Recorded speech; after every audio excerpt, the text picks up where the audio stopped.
یہ طالبان کون ہیں، کہاں سے آ گئے ہیں؟ کوئی 30 سال پہلے تو ان کا کوئی تذکرہ نہیں تھا۔ ہاں، افغانستان میں طالب علموں کو طالبان کہہ دیا جاتا تھا، اس پہلو سے تو وہ موجود تھے، لیکن طالبان ایک سیاسی یا عسکری قوت کی حیثیت سے کیسے منظر پر آئے، اس کے لیے ذرا سرسری سا آپ کو جائزہ لینا ہوگا افغانستان کی تاریخ کے پچھلے 30-35 سالوں کا۔ افغانستان میں آپ کو معلوم ہے کئی سو سال سے ایک بادشاہی نظام چل رہا تھا، اور اکثر و بیشتر بڑا اطمینان کے ساتھ چل رہا تھا، امن کے ساتھ چل رہا تھا۔ اگرچہ افغانستان کے جو دیہی علاقے تھے ان میں رہنے والوں کی جو اکثریت، عظیم اکثریت ہے، وہ بڑی شدید مذہبی انداز کی تھی، نماز روزہ اور اس پردہ حجاب یہ ان کے کلچر میں شامل ہے۔ یوں سمجھیے کہ یہ مذہب ہونے کا پہلو بعد میں آتا ہے، ان کے کلچر کا جز ہے۔ لیکن یہ ہے کہ جو بڑے شہر تھے، خاص طور پر کابل، وہ پوری طرح ویسٹرنائز ہو چکا تھا بادشاہ کے نظام کے تحت۔ جب شاہ ظاہر شاہ آئے تھے ایک دفعہ پاکستان، ان کے ساتھ ان کی بیگم بھی تھی ملکہ، اور وہ اسکرٹ پہنے ہوئے تھی، ٹانگیں ان کی ننگی تھی، تو لوگ بڑے حیران ہوئے تھے، افغانستان، افغان بادشاہ کی بیگم جو ہے، افغان ملکہ اس لباس میں۔ لیکن واقعہ یہی ہے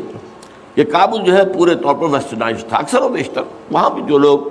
نچلے طبقات میں تھے ان کے اندر ظاہر بات ہے کہ مذہب کا وہ جو کلچر ہے ان کا وہ موجود تھا۔ اس کیفیت میں ایک سڈن چینج آئی جب سردار داؤد خان نے تختہ الٹا ظاہر شاہ کا، اور ان کی لیننگز جو ہیں، رجحان جو ہیں، وہ روس کی طرف زیادہ تھے، لیکن یہ کہ وہ کوئی خالص نظریاتی کمیونسٹ نہیں تھے۔ اس کے بعد آپ کو یاد ہوگا یکے بعد دیگرے کئی قتل ہوئے، سردار داؤد کو کسی نے قتل کیا، پھر اس کو کسی اور نے قتل کیا، پھر کسی اور نے قتل کیا، اور اس کے بعد آخر میں کیا ہوا کہ روسی فوجیں اور کرمل جو تھا اس کے ساتھ روسی فوجیں آ گئی۔ تو یہ جو ایک تبدیلی ہوئی ہے، اس کے خلاف جو ہے اسلامی قوتوں کی طرف سے ریزنٹمنٹ آئی، اس لیے کہ اگرچہ ان تبدیلیوں کے دوران کمیونزم جو ہے وہ کم سے کم جو شہری علاقے تھے افغانستان کے، اس میں مضبوط قدم جما چکا تھا۔ پارٹیاں دو تھیں، پرچم اور خلق، لیکن ان دونوں کے درمیان فرق وہی تھا جو رشین ریولوشن میں مولشوکس اور بولشوکس کا تھا۔ پارٹیاں دو لیکن نظریہ ایک، کمیونزم ایک، قیادتیں دو جدا، دو پارٹیاں۔ اسی طریقے سے ان کی پارٹیاں دو تھیں، آپس میں ان کا جو ہے پاور سٹرگل بھی جاری تھی، لیکن کمیونزم کے اوپر وہ بالکل جو ہے پورے متفق تھے۔ اب یہاں پاکستان میں اس کا جو رد عمل ہوا اس کو سمجھیے، جو بہت صحیح ہوا۔ ابھی جب کہ وہ ریزسٹنس شروع ہوئی تھی اور روسی فوجیں نہیں آئی تھیں، ابھی گویا کہ ایک لوکل فینومینا تھا، گویا کہ سب کچھ جو ہے وہ افغانستان کے اندر، جس کو میلٹنگ پاٹ کہتے ہیں، اسی کے اندر تھا۔ تو اس وقت بھی ظاہر بات ہے کہ کمیونزم کے خلاف مسلمانوں کے اندر اور مذہبی مزاج کے لوگوں کے اندر ایک رد عمل شروع ہوا، ریزسٹنس شروع ہوا، اور ان میں خاص طور پر کالجوں اور یونیورسٹیوں کے طلباء کا حصہ بہت زیادہ تھا۔ یہ لوگ وہ جو ہیں یا تو جماعت اسلامی کے زیر اثر تھے، اور یا زیادہ تر جو ہے الاخوان المسلمون کے زیر اثر تھے۔ انہی کے لیڈروں میں حکمت یار تھے، گل بدین حکمت یار، انہی میں احمد شاہ مسعود، اور ان دونوں کی بڑی گہری دوستی تھی، بہت گہرے ایک دوسرے کے ساتھ یہ گویا کہ کامریڈز تھے اور ساتھی تھے۔ پھر استاد ربانی، عبدالرسول سیاف، اس قسم کے لوگ، ان لوگوں نے جو ریزسٹنس موومنٹ شروع کی، تو یہاں بھٹو صاحب نے اس وقت بالکل صحیح قدم اٹھایا۔ ان میں سے بعض لوگوں کو دعوت دی، وہ آئے دارالحکومت میں، بھٹو صاحب کے مہمان رہے، ان کی پیٹھ تھپ کی کہ ٹھیک ہے کرو کوشش، اور یقیناً کچھ نہ کچھ جو ہے انہیں مدد بھی دی ہوگی، لیکن یہ کہ اس کے بارے میں مجھے معلوم کچھ نہیں ہے۔ اندازہ ہے کہ جب بلایا ہے، پیٹھ تھپ کی ہے، اس لیے کہ ظاہر بات ہے ان کو معلوم تھا یہ کہ اگر جو ہے یہاں پر کمیونزم آ گیا اور خاص طور پر روس اگر قابض ہو گیا تو پھر اس کا اگلا قدم پاکستان ہے۔ گویا کہ وہ جو صدیوں پرانا خواب ہے روسیوں کا، وہ زار کے زمانے کا خواب ہے کہ سائبیرین ریچ جو ہے وہ بہت ہی چاہتا تھا کہ کسی طریقے سے یہ افغانستان اور پاکستان کو رونگتے ہوئے، اور وہ جو ہے بحیرہ عرب، عربین سی اور بحر ہند، انڈین اوشن کے گرم پانیوں تک پہنچ جائے۔ لہذا افغانستان میں قدم جم گئے تو ظاہر بات ہے کہ اس کے بعد اگلا ہدف جو ہے وہ پاکستان ہوگا۔ تو یہ صورتحال تھی کہ جس میں بھٹو صاحب نے جو قدم اٹھایا وہ بالکل صحیح تھا۔ بعد میں جب روسی فوجیں آ گئیں، اب ایک ریزسٹنس شروع ہوئی زبردست۔ ان میں سب سے پہلی ریزسٹنس جو ہے وہ در حقیقت جو جہاد شروع ہوا ہے وہ جہاد فی سبیل الحریت تھا۔ اس کی بنیاد مذہبی نہیں تھی بلکہ آزادی، اس لیے کہ افغان قوم جو ہے وہ غلام رہنے کی عادی نہیں ہے،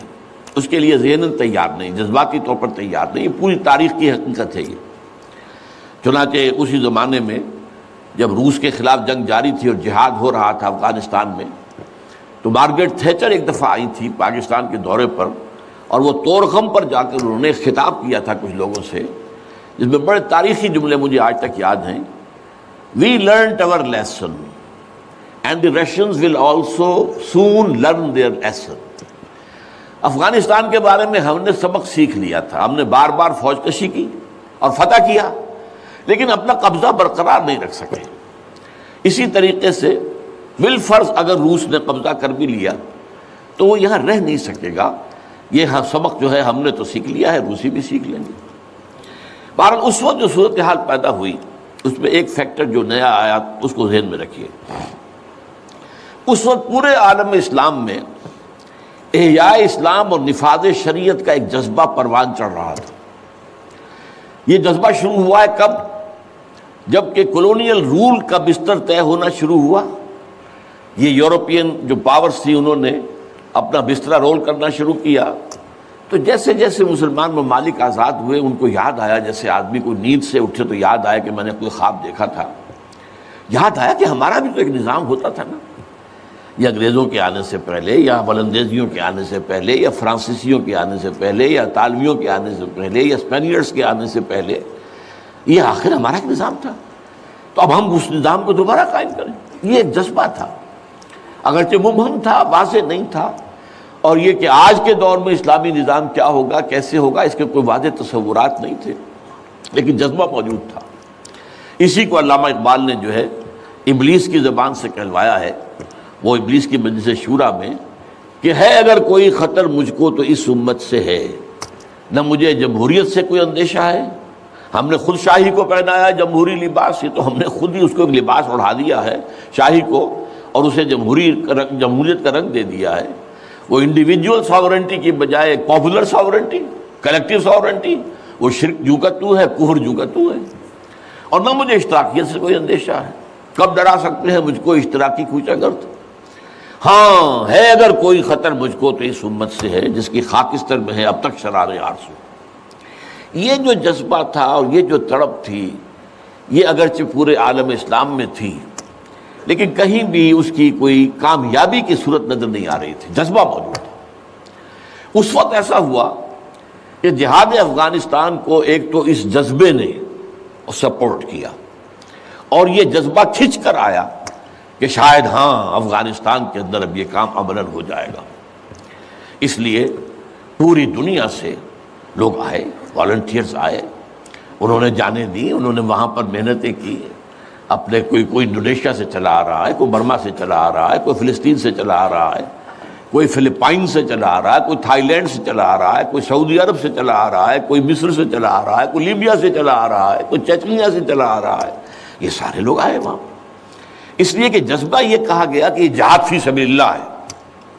میں واضح کر چکا ہوں کہ میرے نزدیک وہ جہاد فی سبیل اللہ نہیں تھا۔ جہاد فی سبیل اللہ کی جو شرائط ہیں وہ یہ ہے کہ پہلے دعوت اور اس میں اتمام حجت، پھر جو دعوت کو قبول کرے انہیں منظم کرنا، ڈسپلن آرگنائزیشن میں لانا، ایک امیر کے تابع ہو کر اس سے بیعت کر کے، اور پھر یہ کہ ان کی تربیت، ان کا تزکیہ یہ ہو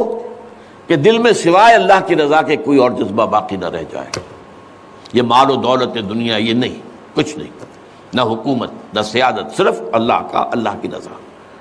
اور یہ کہ جذبہ اتنا ابھر آئے کہ تن من دھن حتیٰ کہ جان دینے کے لیے تیار ہو جائے۔ یہ ساری شرائط ہیں جہاد فی سبیل اللہ کی۔ ظاہر بات ہے کہ وہاں پر تو جو ایک دم حملہ ہو گیا اور روسی فوجی آ گئے تو نہ ان کاموں کا موقع تھا نہ اس کے لیے وقت تھا، وہ لوگ کھڑے ہو گئے۔ یہ جہاد فی سبیل الحریت تھا، آزادی کا جہاد، اور مسلمان جب آزادی کا جہاد کرتا ہے تو وہ بھی جہاد فی سبیل اللہ ہی کی ایک قسم ہے، جائز جہاد ہے، اس میں جان دینا بھی شہادت ہے۔ اگرچہ وہ جو ایک مثبت جہاد فی سبیل اللہ وہ تو ہمیں سیرت صحابہ اور سیرت النبی صلی اللہ علیہ وسلم میں اس کا پورا نقشہ ملتا ہے۔ بہرحال ایک تو یہ کہ وہ کشش ان کو کھینچ کر لائی، دوسری طرف امریکہ نے وہ یہ چاہتا تھا کہ اسے نظر آ گیا کہ روس سے ایک تو جو بڑا پرانا اکاؤنٹ ہے، یعنی یہ کہ جو ویتنام میں روسیوں کے ہاتھوں شکست کھائی تھی امریکہ نے اور بھاگا تھا وہاں سے، تو گویا کہ اس کا بدلہ لینے کا یہ سنہرا وقت آ گیا ہے، اس سے بھرپور فائدہ اٹھایا جائے۔ اور یہ کہ